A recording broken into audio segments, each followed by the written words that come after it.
The night air was cold as he drove down the empty highway with his worn-out truck. Rattling beneath him, it was past midnight, and the roads were quiet except for the occasional truck passing by. In the opposite direction, he had just finished another long shift at the warehouse where he spent 10 hours loading and unloading boxes. His back ached and his hands were sore, but all he could think about was getting home to check on his little girl. She was staying with Mrs. Chun from downstairs tonight, like she did every time he worked the night shift. Being a single dad meant making these kinds of arrangements, and he was grateful for neighbors who understood his situation. The mountains loomed dark against the starry sky as he followed the winding road that cut through the valley. He had driven this route hundreds of times and knew every curve and every bump. His mind wandered to the bills sitting on his kitchen table and how he would manage to pay them all this month. The medical debt from 2 years ago still hung over him like a dark cloud that never seemed to go away. He was thinking about maybe picking up extra shifts when something caught his eye in the distance. At first he thought it was his tired mind playing tricks on him, but then he saw it clearly. A small aircraft was descending way too fast and at a strange angle. The plane was wobbling in the air like a bird with a broken wing. His heart jumped into his throat as he watched the aircraft drop lower and lower toward the forested mountainside. He pressed harder on the gas pedal, even though he knew there was nothing he could do from the highway. The plane disappeared behind the trees, and then he saw it.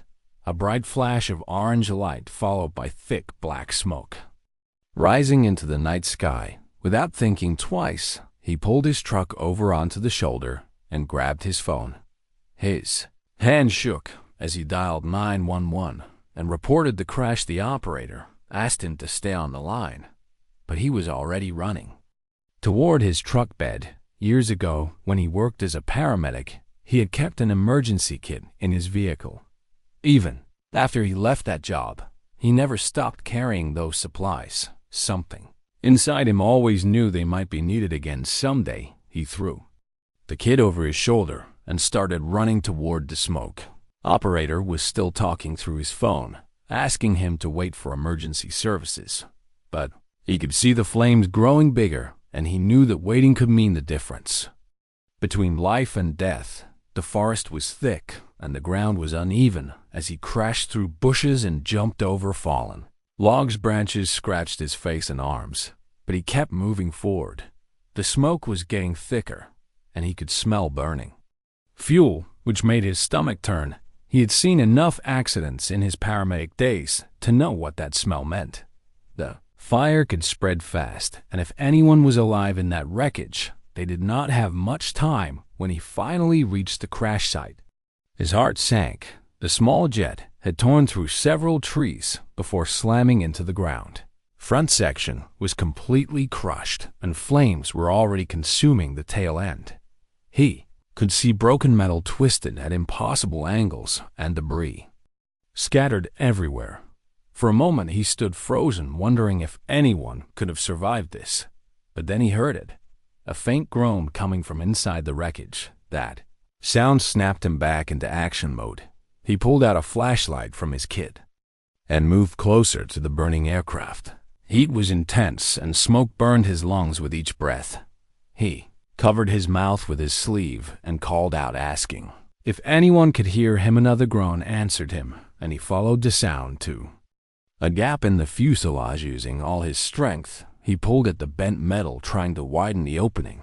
His hands burned from the hot surface, but he did not stop. Finally, he could see inside, and what he saw made his blood run cold. A man in an expensive suit was trapped under part of the collapsed cabin. His face was covered in blood from a deep gash on his forehead, and his leg was pinned beneath twisted metal. Behind him in the cockpit, he could see the pilot slump forward, and he knew immediately that nothing could be done for him.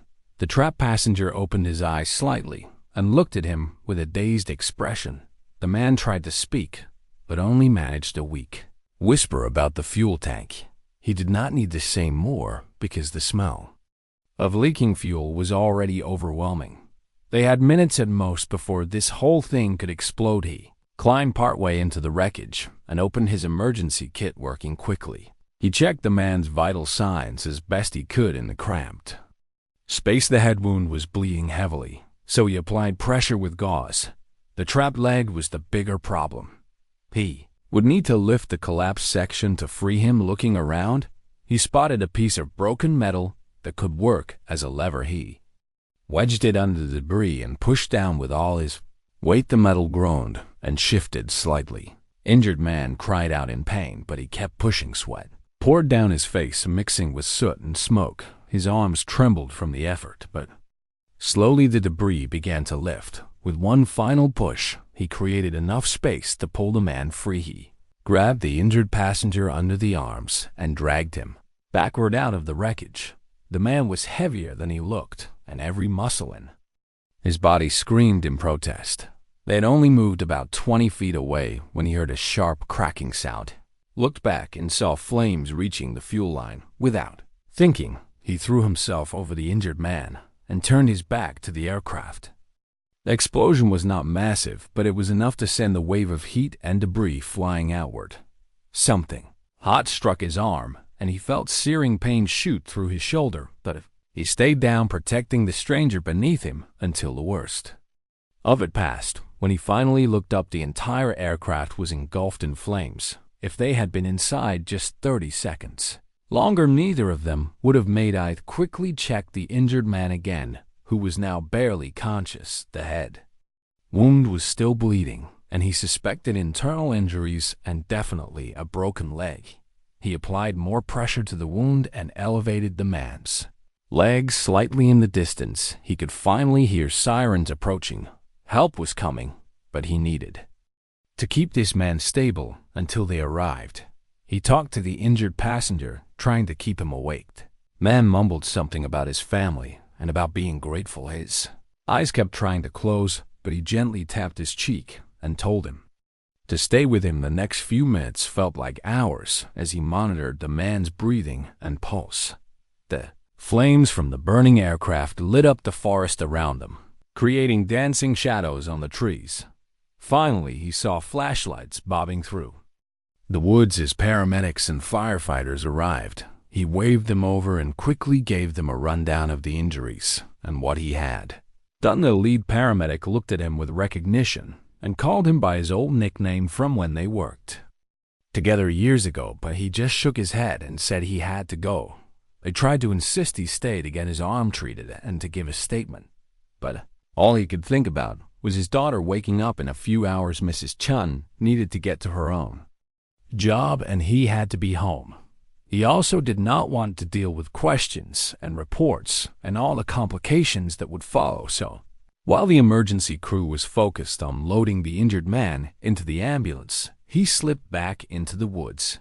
His arm throbbed where the burn was angry and blistering. He made his way back to his truck and sat in the driver's seat for a moment, trying to catch his breath. His hands were shaking again, but this time from adrenaline wearing off. He looked at himself in the rearview mirror and saw that he was covered in soot and blood. His shirt was torn and burned in places. He grabbed an old jacket from behind the seat to cover the worst of it. Then he started the engine and pulled back onto the highway, heading home. The entire drive back, his mind replayed what had just happened. He had saved a man's life tonight, but that was what anyone would do in that situation. At least that was what he told himself. When he finally got home, the sun was just starting to peek over the mountains. He quietly let himself into the apartment and immediately headed for the shower. The hot water stung his burned arm, but he scrubbed away all the evidence of the night. He bandaged his arm with supplies from the bathroom cabinet. It would heal on its own, and he could not afford a hospital visit anyway. After getting cleaned up, he went to pick up his daughter from Mrs. Chun. She was still sleepy when he carried her back upstairs. He tucked her into her bed and watched her drift back to sleep. Looking at her peaceful face, he felt that familiar ache in his chest. Everything he did was for her. Every long shift and every sacrifice was to give her a better life than what he could offer right now. As he sat on the edge of her bed, exhaustion finally hit him, but There was also something else, a quiet satisfaction that when it mattered most, he had not hesitated, had run toward danger instead of away from it, and because of that choice, someone was still alive. He did not know who the man in the suit was, and he figured he never would. That was fine with him. Some things were better left as they were. He finally laid down on the couch and closed his eyes. Tomorrow would bring another day of work and bills and responsibilities. But tonight, he had made a difference, and sometimes that was enough. 3 days passed, and life went back to normal. He went to work each night and came home each morning to get his daughter ready for school. The burn on his arm was healing slowly, and he kept it covered with long sleeves, so no one would ask questions. Mrs. Chun had noticed him wincing when he lifted a grocery bag, but he just blamed it on a strain from work. His daughter was 8 years old and sharp as a tack. She noticed everything, even when he tried to hide things from her. That evening after he picked her up from school, they settled into their usual routine. She sat at the small kitchen table doing her homework while he prepared dinner. Nothing fancy, just pasta and sauce from a jar, but it was warm and filling. The television was on in the background, playing the local news like it always did. He was not really paying attention to it as he stirred the pot and checked that she was working on her math problems. Then he heard the news anchor mention something about a plane crash. His hand froze on the spoon. The anchor was talking about how a private jet had gone down 3 days ago in the mountains outside the city. He turned to look at the screen and felt his heart skip there. On the television was footage of the burned wreckage being examined by investigators. But what made him freeze completely was the photo they showed next. It was the man he had pulled from that aircraft. The news identified him as William Grayson, owner and chief executive of Grayson Industries, one of the wealthiest men in the state. The reporter explained that Grayson had survived thanks to a mystery hero who had rescued him from the burning plane. Investigators were trying to locate this person, but so far had no leads. Grayson himself had recovered enough to make a public statement from his hospital bed.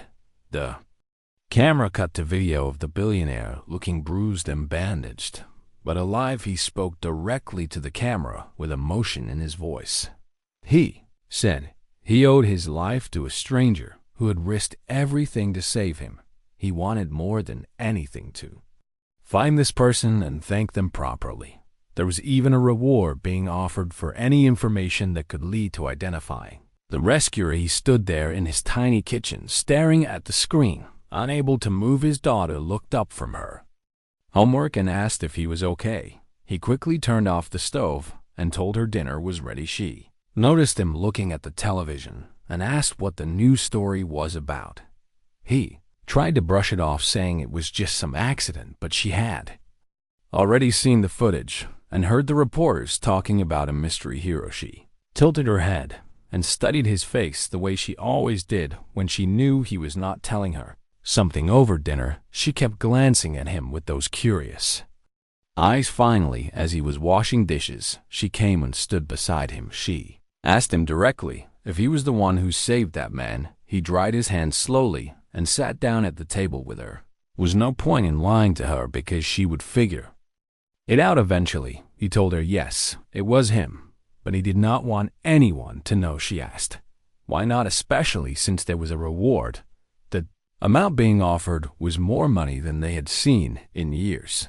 It could pay off his debts and change everything for them. He explained to her that some things were more important than money.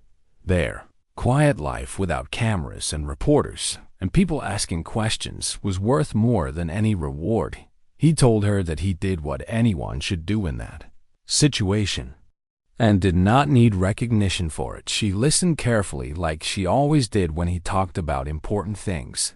Then she asked him if he was scared when he pulled the man from the plane. He admitted that yes, he had been terrified, but sometimes you have to do scary things because they are the right things. She nodded slowly and then surprised him by saying she was proud of him. That simple statement from his little girl made his eyes water. He hugged her tight and told her that she was the only reward he needed. The next day at work, he tried to focus on his tasks, but his mind kept wandering. His coworkers were talking about the news story during their break. Everyone had an opinion about who the mystery hero might be. Some thought it was another pilot who happened to be nearby. Others believed it was an off-duty firefighter or police officer. No one suspected the quiet guy who kept to himself and just did his job. He listened to their theories without saying a word. Part of him felt guilty for not coming forward. William Grayson seemed like a decent man who genuinely wanted to express his gratitude. But another part of him knew that coming forward would complicate everything. The media attention alone would be overwhelming. And what if people started digging into his past and his debts and his struggles? He did not want his daughter exposed to all of that. As the days went on, the story continued to gain attention. It was not just local news anymore, but national headlines people loved.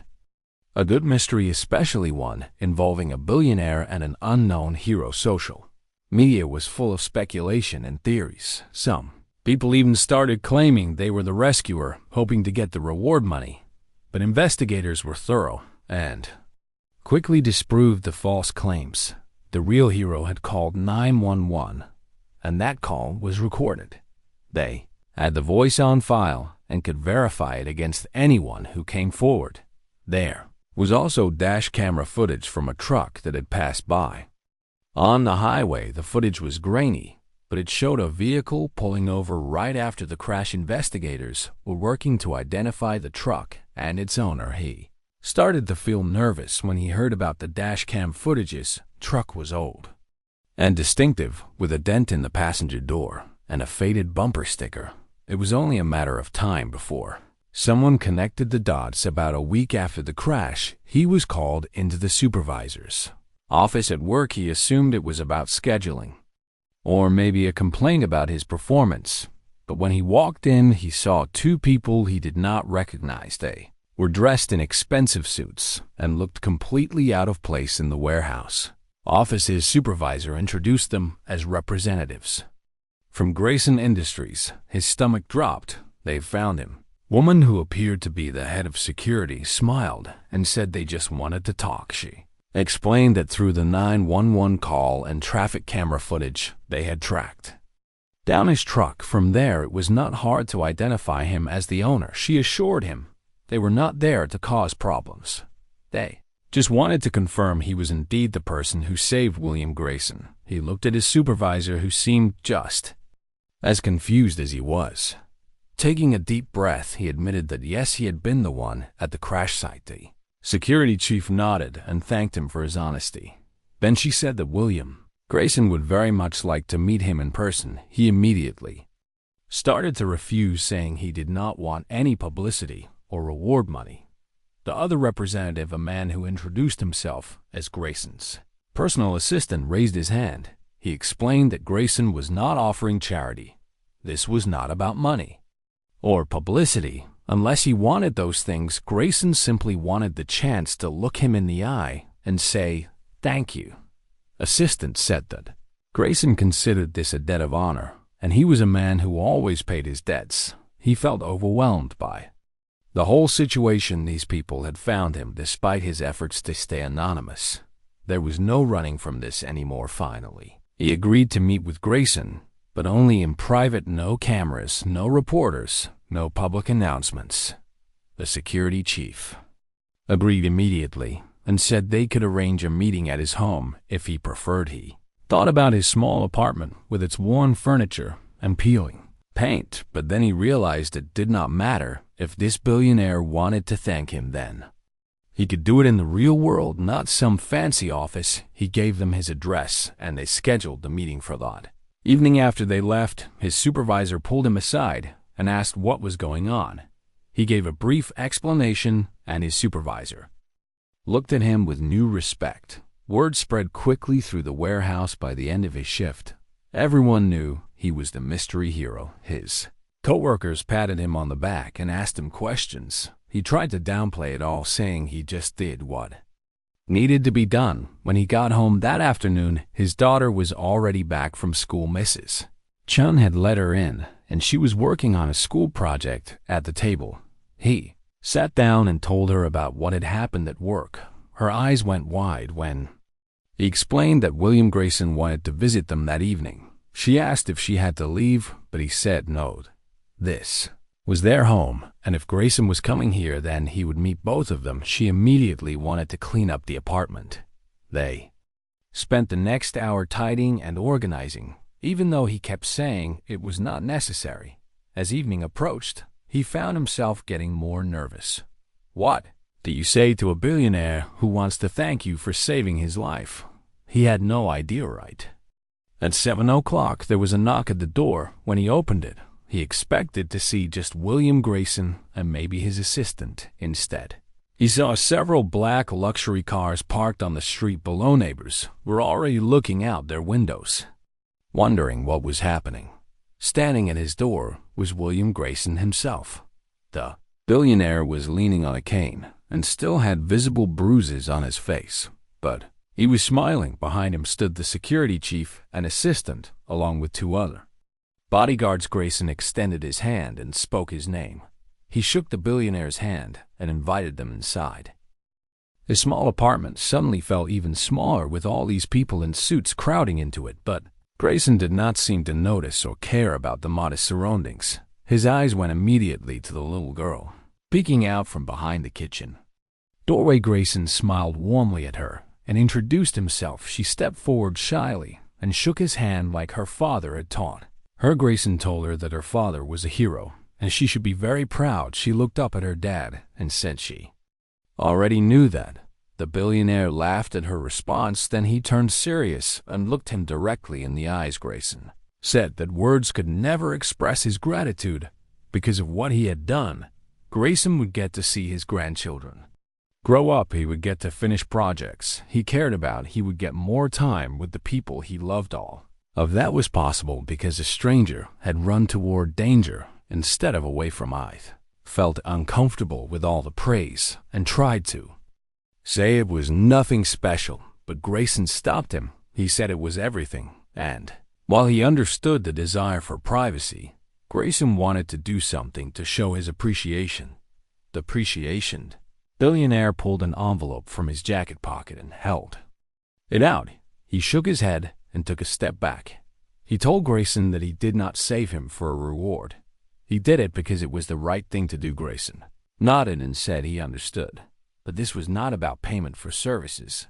This was about one human being helping another in a time of need. He asked him to please just hear him out. Against his better judgment, he agreed to listen. What happened next would change everything. Grayson gestured to the couch and asked if they could all sit down. He nodded, and his daughter came to sit beside him while Grayson settled into the one armchair across from them. The security team remained standing by the door, giving them space, but staying alert. Grayson set the envelope on the coffee table between them but did not push it forward. Instead, he began to talk. He explained that the plane crash had been a wake-up call in more ways than one, not just about his mortality, but about what really mattered in life. He'd spent decades building his company and making money, but in those moments when he was trapped in that burning wreckage, none of that mattered. What mattered was getting another chance to hug his grandchildren, another chance to tell his daughter he loved her, another chance to do something meaningful with the time he had left.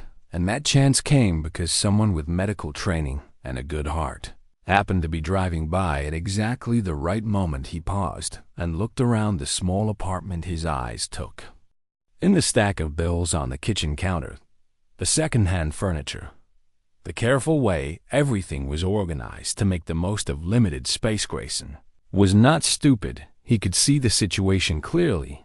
Here was a man who had obviously faced hardship, a single father working night shifts to provide for his daughter, someone who probably could not afford to take a day off, much less turn down a substantial reward, and yet he had disappeared from the crash site without giving his name, had tried to remain anonymous even when a reward was offered. That kind of character was rare. Grayson said he had done research over the past week. He knew about the paramedic background, about leaving that career after personal tragedy, about the medical debts still hanging over his head. He apologized if that felt like an invasion of privacy, but explained he needed to understand who had saved him. What he found impressed him even more than the rescue itself.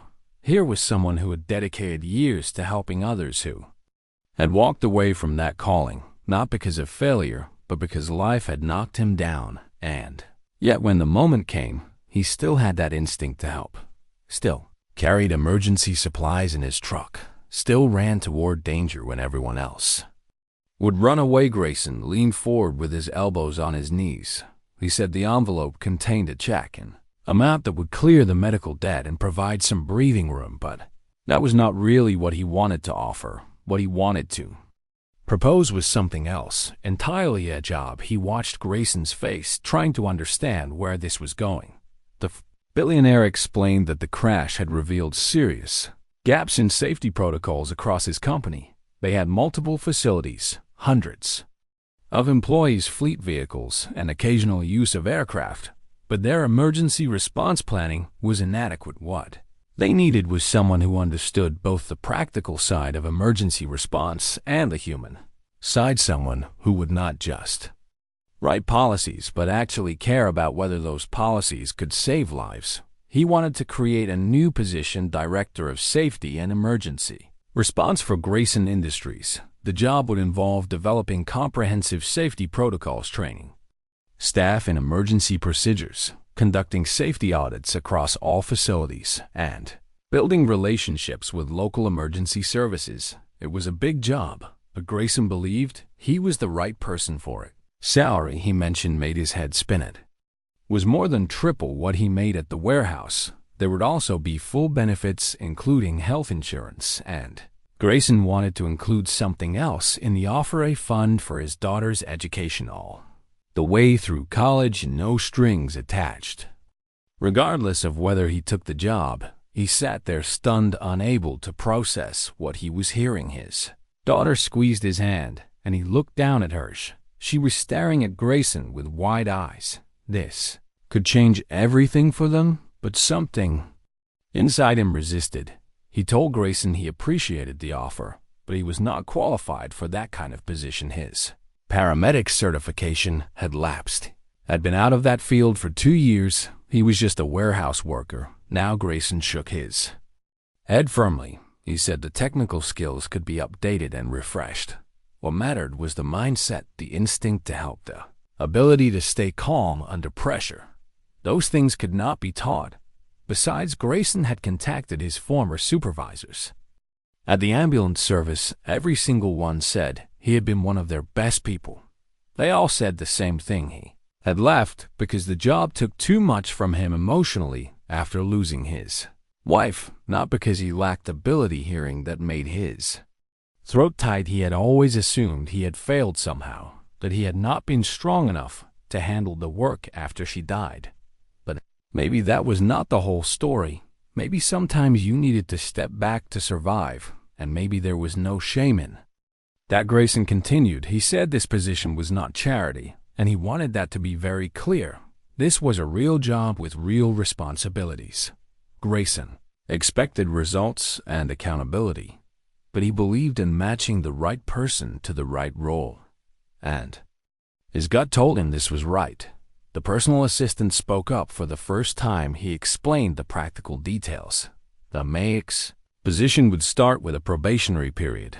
During that time, he would undergo training to refresh his emergency response certifications. He would shadow the current safety manager to learn the company systems, and he would begin developing the new comprehensive protocols. If after 3 months either party felt it was not working out, they could part ways with no hard feelings, but the education fund for his daughter would be established immediately. That was a gift, not compensation. Grayson insisted on that point.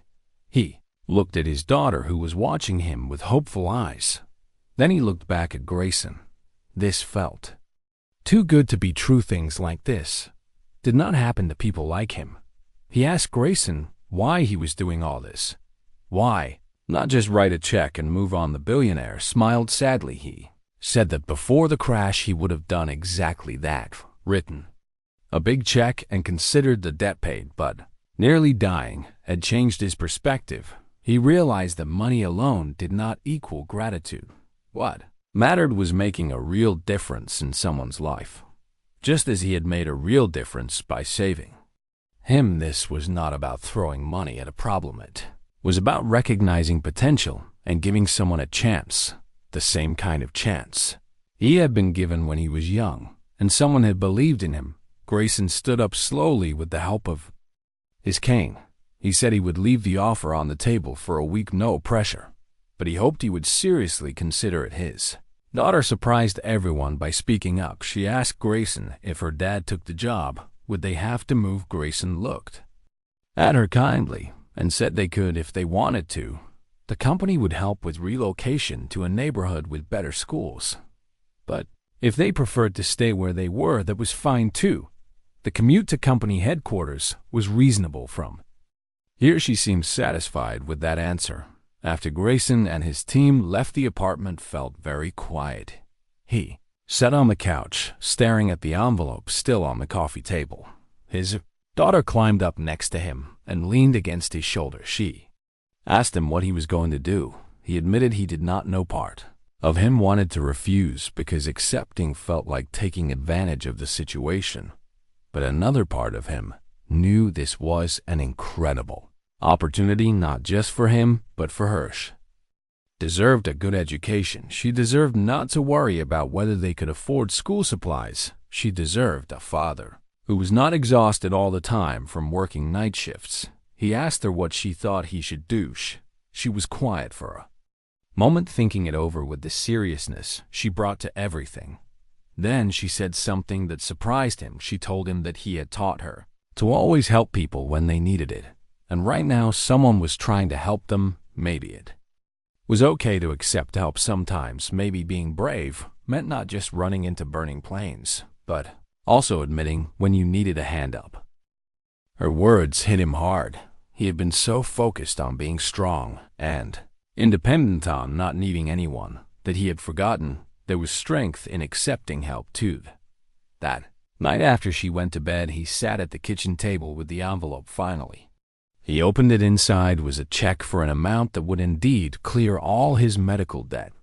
But there was also a handwritten letter Grayson had written about what those moments in the plane had been like, about the fear and pain and certainty that he was going to die, and then about seeing a light and a face, about someone telling him to stay calm, and that help was here, about being dragged to safety and shielded from the explosion. Grayson wrote that in his entire life he had accomplished a lot of things, built companies, made deals, earned money and recognition, but none of that would have mattered if he had died in that plane. The extra time he now had was the most valuable thing he had ever been given, and it came not from wealth or power, but from the simple human decency of a stranger. At the end of the letter, Grayson wrote that he understood if the job offer felt like too much, but he hoped he would accept it not as payment, but as a partnership. Two men who had both faced loss and hardship, both trying to do some good in the world. Together they could build something that would help protect others. The letter was signed simply with Grayson's first name. He read it 3 times. Then he folded it carefully and put it back in the envelope. The next morning, he asked Mrs. Chun if she could watch his daughter for a few hours. UVUC had something important to do. He drove to the warehouse and submitted his 2 weeks' notice. His supervisor understood and wished him luck. Then he drove to Grayson Industries headquarters. The building was impressive, all glass and steel. Felt out of place walking through the modern lobby in his old jacket. But when he gave his name to the receptionist, she smiled. She said Grayson had left instructions that if he came by, he should be brought up immediately. 10 minutes later, he was sitting in Grayson's office overlooking the city. The billionaire looked pleased to see him, but waited for him to speak. He took a deep breath and said he wanted to accept the job, but he had conditions first. He wanted it understood that he would do the work and earn his place. This was not a favor or charity. Second, The education fund for his daughter was generous, but he wanted to contribute to it too, even if it was just a small amount. Each month, he needed to feel like he was still providing for her third, if at any point. Grayson felt he was not delivering results. He wanted to be told directly, no sugarcoating, because of how they had met. Grayson listened to all of this and then extended his hand. He said those terms were more than acceptable. In fact, they made him even more confident this was the right choice. They shook hands, and just like that, his life changed direction. A week later, he started his new position. The first few days were overwhelming, learning the company systems, meeting department heads, starting the process to renew his certifications. But underneath the stress, there was something else, a sense of purpose he had not felt in a long time. His daughter loved their new neighborhood. The schools were better, and she made friends quickly. They kept their old furniture because it reminded them where they came from, but the constant worry about money was gone. He could breathe easier now. What surprised him most was his relationship with Grayson. It started as professional, but over time, they began having lunch together, talking about their lives and families. Grayson shared stories about building his company, about the mistakes and the lessons learned. He talked about his own experiences, about being a paramedic, about losing his wife, about the fear of not being enough for his daughter.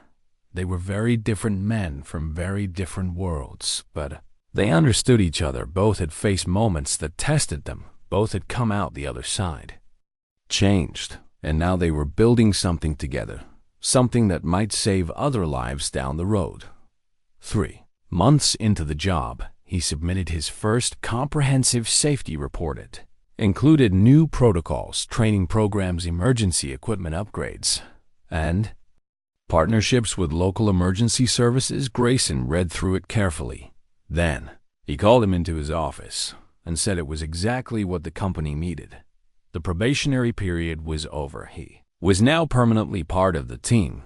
That evening, he took his daughter out for ice cream to celebrate. As they sat in the small shop, she asked him if he was happy. Thought about the question. Happy was complicated when you had lost someone you loved, but he was grateful for the chance to use his skills again, grateful that he could provide better for his daughter, grateful that running toward that burning plane had led to all of this.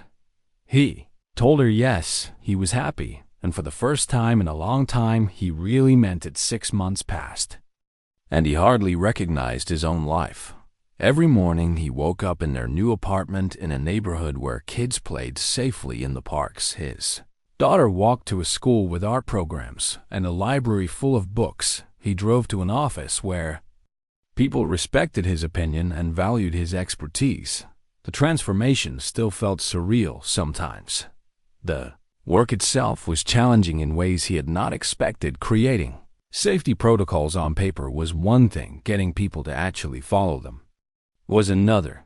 He spent weeks visiting different Grayson Industries facilities, manufacturing plants where heavy machinery posed constant risks, office buildings where fire safety had been an afterthought, warehouses similar to the one where he used to work. At each location, he talked to the workers, not the managers, but the people actually doing the jobs. He learned what dangers they faced daily, what near misses had happened that never got reported, what suggestions they had made that were ignored. Took all of that information and built training programs that made sense in the real world. Not just corporate policy that looked good on paper, but practical procedures that could save lives. Some of the senior managers resisted at first. They saw him as an outsider who did not understand how things worked, but Grayson backed him completely. When one plant manager tried to skip the new safety training, Grayson himself showed up unannounced. He gathered all the employees and personally participated in the entire program. The message was clear. If the owner of the company had time for this, then everyone else did too. Kind of support meant everything. He also started working on something more personal, a training program for ordinary citizens in basic emergency response. The idea came from thinking about that night on the highway. What if he had not had medical training? What if someone else had been the first on the scene without any idea what to do? how many lives could be saved if more people knew basic first aid and emergency procedures. He pitched the idea to Grayson over lunch one day. They had fallen into a habit of eating together once or twice a week, not formal business meetings, but conversations. Between friends, Grayson listened as he explained his vision for a non-profit foundation, something separate from the company, but supported by it. They could offer free training to community members, partner with schools to teach teenagers, maybe even create a scholarship program for people interested in emergency services careers. When he finished explaining, Grayson was quiet for a moment. Then, the billionaire smiled and said it was brilliant. He asked how much funding would be needed to get it started. The number he suggested made him nervous. It was a lot of money, even for someone like Grayson, but Grayson did not hesitate. Said the foundation would be funded fully, and he wanted it to carry both their names, a partnership representing what had brought them together. The foundation launched 3 months later. They found a small building that could serve as a training center, hired instructors who were former paramedics and firefighters, developed curriculum that was easy to understand but comprehensive. The first training session had 12 participants. Within 6 months, they were running classes every weekend with waiting lists. People from all walks of life came to learn. Parents who wanted to be prepared for emergencies with their kids, teachers who wanted to help their students if something happened, teenagers who were considering careers in emergency services, retirees who wanted to give back to their community. Each graduation ceremony filled him with pride, watching people receive their certificates, knowing they now had skills that could save lives. It felt like he was multiplying his impact. Every person they trained was another potential helper in a crisis. His daughter attended one of the ceremonies and watched him give a speech. Afterwards, she hugged him and said she understood now why he had taken the job. It was not just about the money or the better life. It was about helping people the way he had always wanted to. She was growing up so fast now, 9 years old and full of questions about everything. She had joined the school science club and was talking about maybe becoming a doctor someday. The education fund Grayson had set up meant she could pursue whatever dream she wanted. He made sure to contribute to it every month like he had promised, even though Grayson had said it was not necessary. It mattered to him to be part of providing for her future. One evening, Grayson invited them both to his home for dinner. It was the first time they had been to his estate. The house was enormous, with manicured gardens and a view of the mountains. His daughter was wide-eyed as they drove up the long driveway, but Grayson met them at the door himself. With a warm smile inside, they met his daughter and 2 grandchildren. Family welcomed them like they were old friends, not guests over dinner. Grayson told stories about his grandchildren that made everyone laugh. His own daughter shared funny memories of her dad being too busy when she was young, but also how the plane crash had changed him, how he was more present now, more focused on what mattered. After dinner, the kids ran off to play while the adults sat on the terrace. Grayson's daughter thanked him directly. She said that before the crash, her father had been so consumed by work, always on his phone, always thinking about the next deal. But since the accident, he had slowed down, started actually listening when people talked, spent real time with family instead of just checking boxes. She said losing him would have been devastating, but getting him back different than before was a gift. He did not know what to say to that. Had just done what needed to be done that night, but hearing how it had rippled out into this whole family made it real in a new way. As they drove home that night, his daughter asked if he missed his old life. The question surprised him. He asked what she meant. She explained that things had been simpler before, just the 2 of them in their small apartment. No big job or foundation or fancy dinners. Did he ever wish they could go back? He thought carefully about his answer. He told her that he missed her mother every single day. It would never change, and there had been a kind of peace in the simplicity of their old life. But what they had now was not about the money or the nice apartment. It was about having purpose again, about using his skills to help people, about being able to give her opportunities, about friendship with someone who understood what really mattered. So, no, he would not go back, because moving forward was how they honored the people they had lost by living fully and helping others. She nodded like she understood. Then she asked if she could help with the foundation, maybe volunteer at events or help organize classes. He felt his heart swell with pride. She was growing into an amazing person. Of course she could help. The foundation grew faster than they had anticipated. News coverage of their work brought attention. Other companies started asking about implementing similar programs. Grayson suggested they develop a model that could be franchised or licensed. That way the impact could spread beyond just their city. He spent months working on that plan, creating materials and training programs that others could use. They piloted the expanded model in 3 other cities. Within a year, those programs were thriving to one day. He was at the training center supervising a class when his phone rang.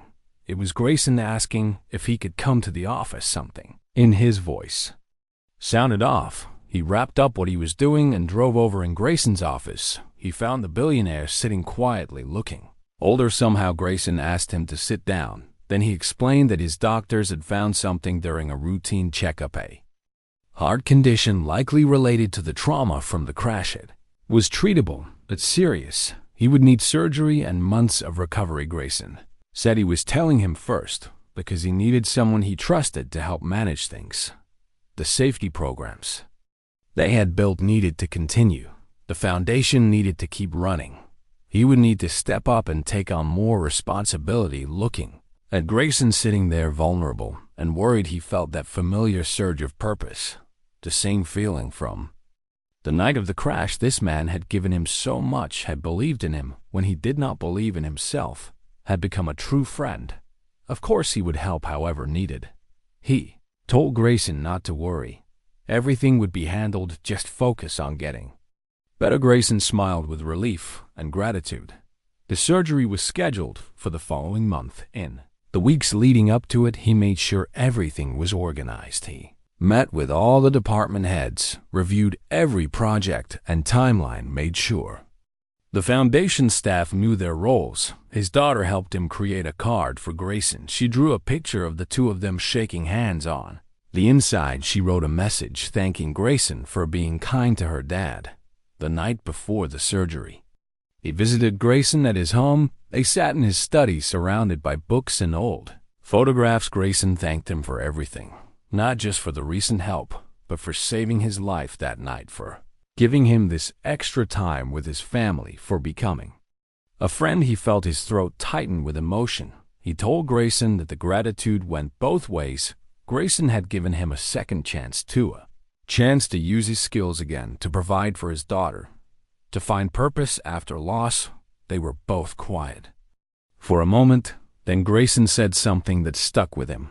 He said that the real lesson in all of this was not about the rescue. It was about recognizing that we all need help sometimes, that accepting help with grace was just as important as offering it. That true strength was not in doing everything alone, but in building connections and supporting each other.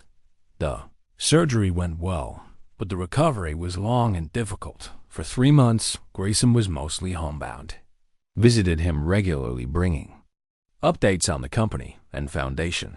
His daughter came along sometimes, reading to Grayson or showing him her schoolwork. During this time, he saw a different side of the billionaire.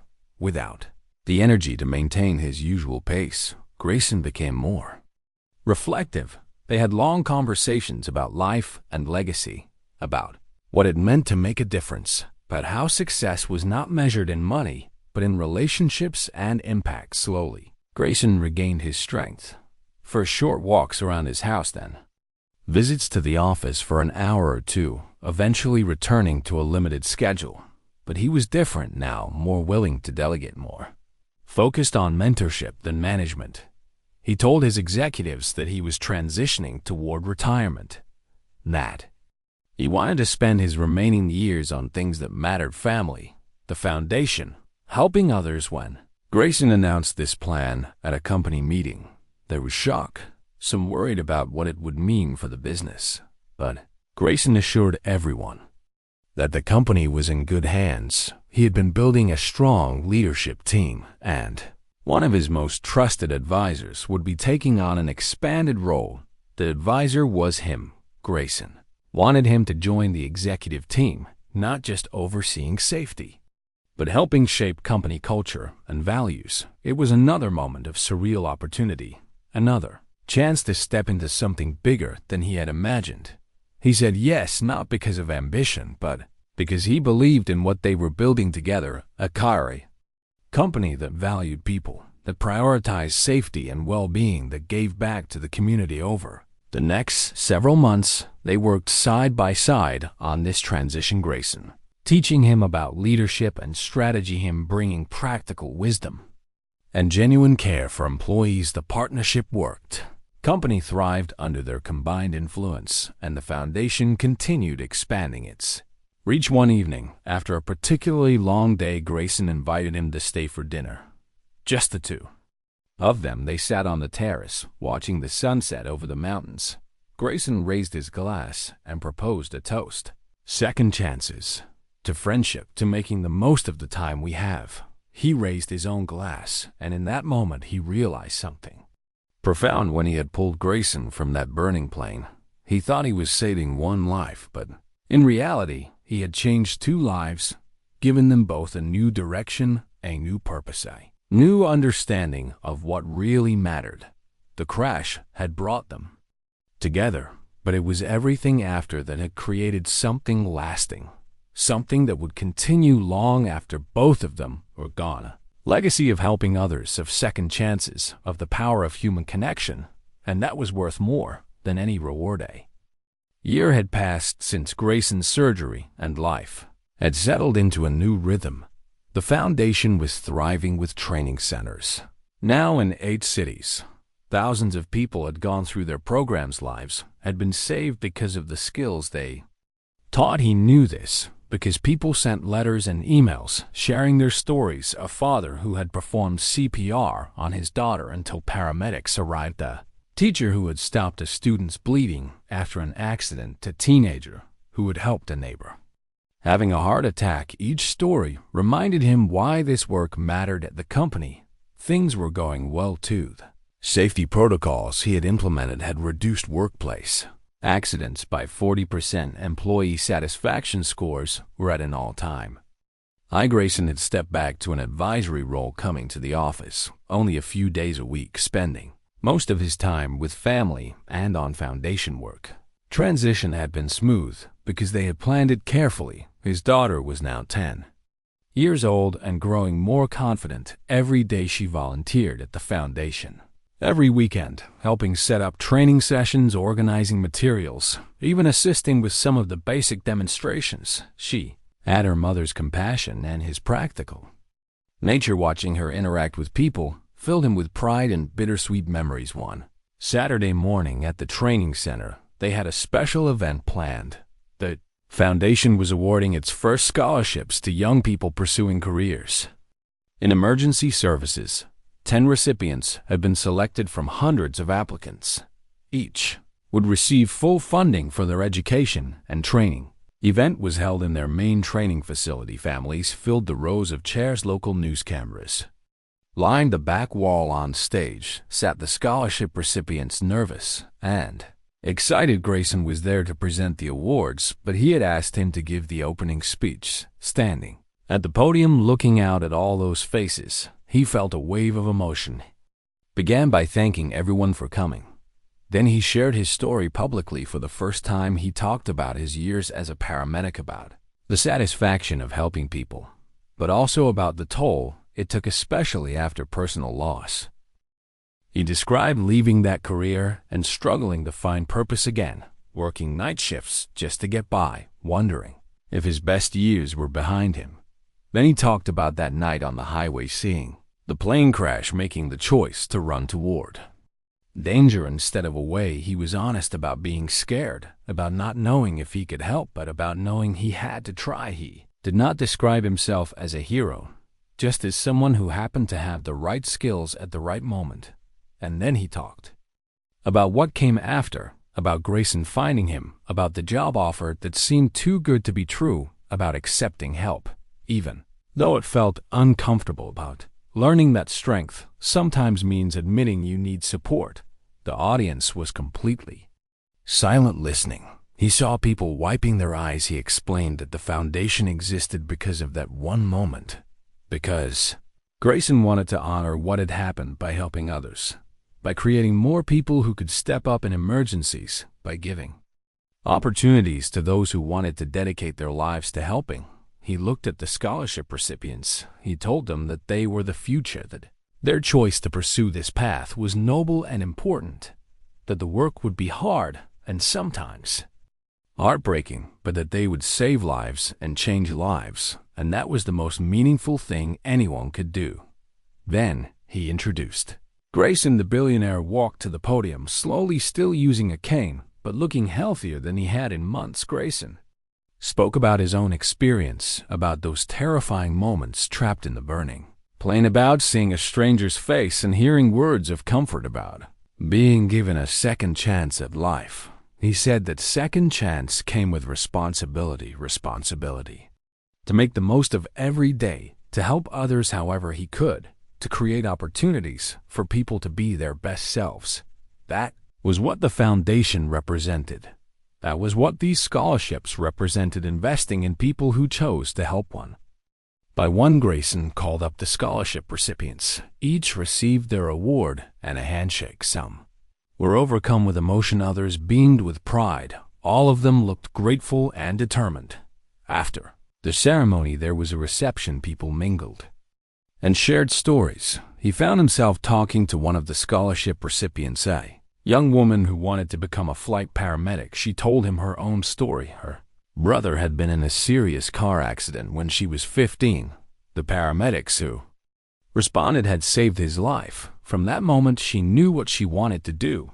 But her family did not have money for the training. She had been working 2 jobs trying to save up. When she heard about the scholarship, it felt like a miracle. Now her dream was actually possible. Listening to her, he saw himself years ago, young and passionate about helping people, before life had gotten complicated.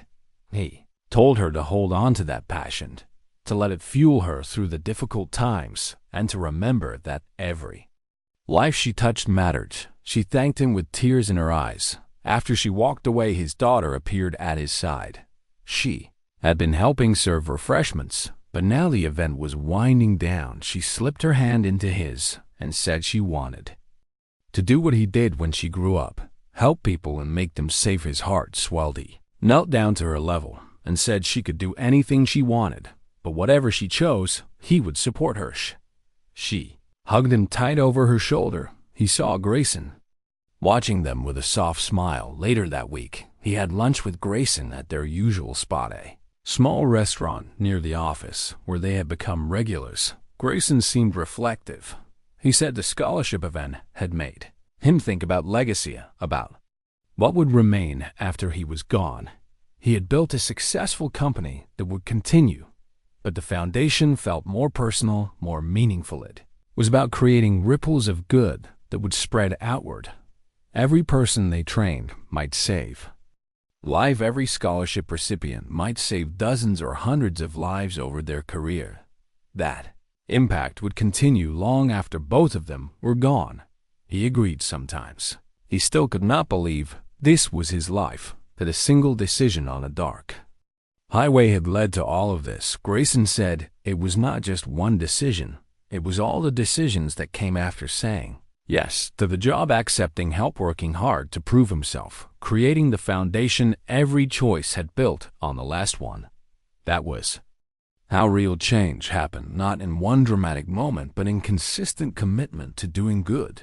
They finished their meal and walked back toward the office. It was a beautiful spring day with clear skies. Grayson stopped on the sidewalk and looked up at the mountains in the distance. He said he still thought about that night sometimes, about how close he had come to dying, about the fear and pain, but he was grateful for it because it had led him here, to this friendship, to this work, to a life focused on what truly mattered. He understood what Grayson meant. His own journey had been painful, losing his wife, struggling financially, feeling lost and purposeless.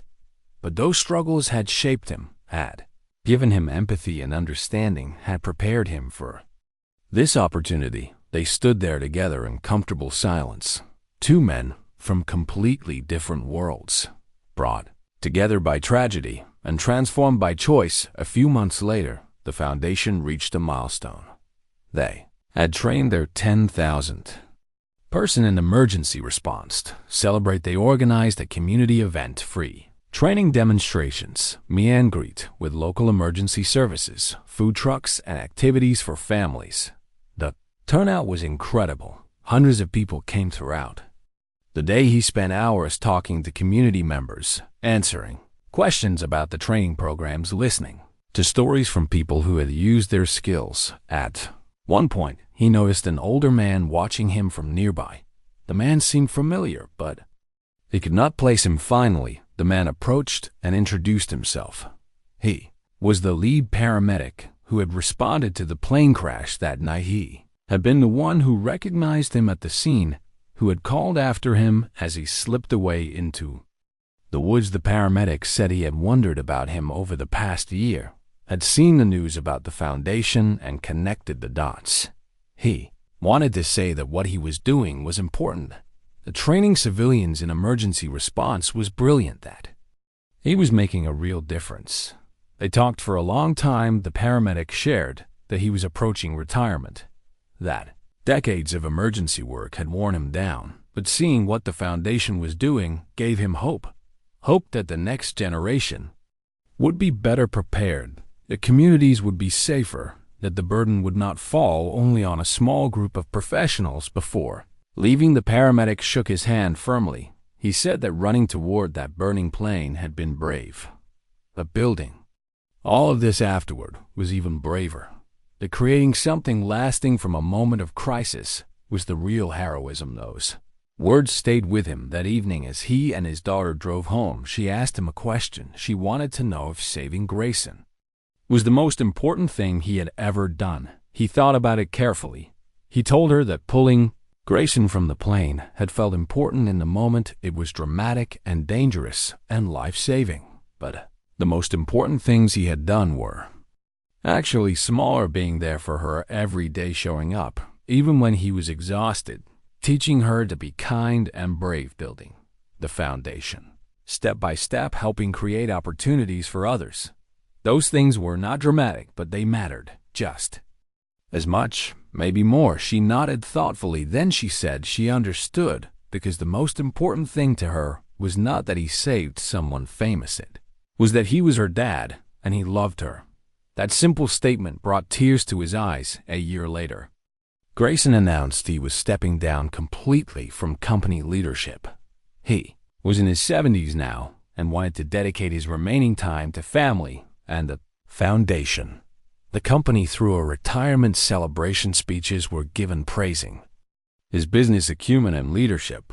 But when it was his turn to speak, Grayson surprised everyone. He said his greatest accomplishment was not building a successful company. It was the relationships he had formed, especially the unlikely friendship that had come from his darkest moment. He called him up to the stage. Grayson presented him with a gift. It was the original envelope from that first night at his apartment, the one he had finally opened and found Grayson's letter inside. Grayson explained that he wanted him to have it as a reminder that life can change in unexpected ways, that accepting help is not weakness, that true wealth is measured in impact, not money, that the connections we make matter more than the achievements we accumulate. He accepted the gift with gratitude. In his own brief remarks, he said that Grayson had taught him something invaluable, that second chances come in many forms, and the most important thing is what you do with them. The evening ended with both men embracing two lives forever intertwined by fate and choice. Now 5 years had passed since that night on the highway. The foundation had expanded to 20 cities, trained over 50,000 people, awarded hundreds of scholarships, changed countless lives. His daughter was 15 now and volunteering as a junior instructor, still talking about becoming a doctor, thriving in every way. He had started dating someone, a teacher he met through the foundation, someone kind and patient, who understood his past life was full in the best way. Grayson was now in his mid-70s and slowing down, but still active in the foundation, still meeting for their weekly lunches, still a cherished friend. One afternoon they sat on Grayson's terrace like they had so many times before, watching the mountains and reflecting on the journey.